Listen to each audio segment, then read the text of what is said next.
اب یہاں پر ایک اور بات مسئلہ میں بتا دوں، نماز چھوڑنا گناہ ہے کہ نہیں ہے؟ سب کو معلوم ہے حرام ہے، بلکہ کبیرہ گناہ ہے۔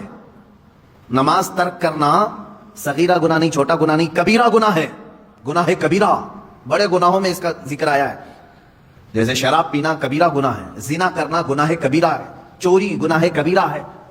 اس طرح نماز کا ترک کرنا گناہ کبیرہ ہے، چھوٹا گناہ نہیں ہے۔ یہ چھوٹ گئی آپ سے، ہم سے، کسی سے بھی چھوٹ گئی نماز، گناہ تو کیا، لیکن فقہاء کرام نے مسئلہ یہ بیان کیا ہے، مسجد میں آ کر کے اگر تم قضا نماز پڑھتے ہو تو منع ہے، منع کیا گیا ہے۔ ہاں اگر اس انداز میں پڑھتے ہو کہ کسی کو معلوم نہیں پڑتا تو کوئی حرج نہیں۔ اب وہ مسئلہ میں بہت باریکی سے بتا رہا ہوں، میرے ٹاپک سے ریلیٹڈ ہے، اس لیے عشاء کی نماز تمہاری چھوٹ گئی، عشاء کی نماز چھوٹ گئی، قضا ہو گئی، یہ گناہ ہے، اور لوگوں کے سامنے آ کر کے بتا کر کے اس کی قضا پڑھو گے تو اظہار گناہ، تم نے سب کو بتایا کہ میری نماز چھوٹی تھی۔ تو گناہ کرنا ایک الگ مسئلہ ہے، اور گناہ کا اظہار کرنا اور بڑا گناہ ہے۔ تم اگر قضا کر رہے ہو تو چھپ کر کے، ہاں اپنی نفل نمازوں کے درمیان، سنت نمازوں کے درمیان اگر قضا پڑھ رہے ہو تو کوئی حرج نہیں، پڑھ سکتے ہو۔ اب یہاں مسئلہ ایسا ہے کہ ہم سب ایک ہی حمام میں ہیں، یعنی سب کی قضا ہے، اس کی بھی، اس کی بھی، اس کی بھی، اس کی بھی، سب ایک دوسرے کو دیکھ رہے ہیں، اس لیے مسئلہ خراب نہیں۔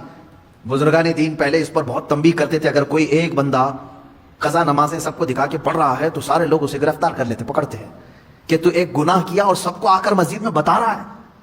تو یہ پہلے کا یعنی ان بزرگوں کا ایک تقویٰ تھا، لیکن آج بھی میں کہہ رہا ہوں مسئلہ یہ ہے، عشاء کی نماز قضا ہو گئی، قضا پڑھنے کے لیے آپ کو کرنا کیا ہے؟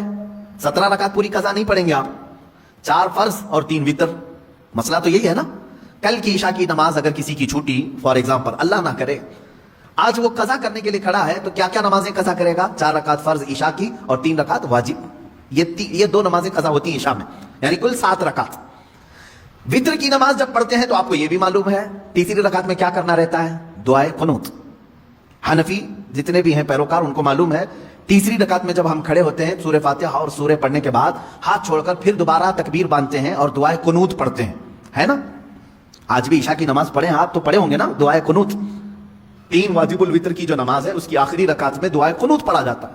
لیکن جب قضا نماز پڑھ رہے ہیں آپ، کل کی عشاء کی قضا پڑھنے آئے، 4 رکعت فرض پڑھ لیا، کسی کو نہیں معلوم، قضا پڑھ لیا آپ نے سنت کی جگہ، 3 رکعت وتر پڑھ رہے تھے، حکم یہ ہے کہ دعائے قنوت کے لیے ہاتھ نہ اٹھاؤ، ورنہ دیکھنے والا سمجھ جائے گا کہ یہ ابھی کی نہیں کوئی دوسری پڑھ رہا ہے۔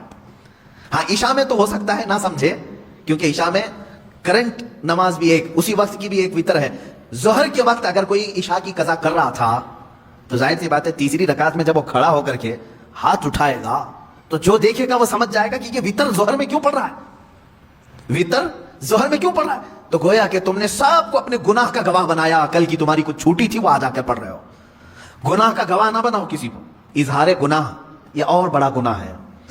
یہ مسئلہ آپ نے سمجھ لیا ہوگا۔ اب اندازہ کرو ایک چھوٹی ہوئی نماز کو بندہ جب ادا کرنے آ رہا ہے تب شریعت نے اتنا حکم دیا ہے کہ چھپ کر کے کرو۔ ان لوگوں کا کیا انجام ہوگا جو فحش کلامی علل اعلان کرتے ہیں، رات کو زنا ہو گیا ہے فلاں کے ساتھ، فلاں ہو گیا ہے، اس کو مزے لے کر کے بیان کرتے ہیں، ان کا کیا انجام ہوگا۔ میاں یہاں نماز کی قضا کے لیے بھی شریعت نے کہا ہے کہ اس طرح پڑھو کہ لوگوں کو خبر نہ ہو، اور لوگوں کی جو برائیاں بیان کرتا ہے کٹوں پہ بیٹھ کر کے، اس کا کیا انجام ہے۔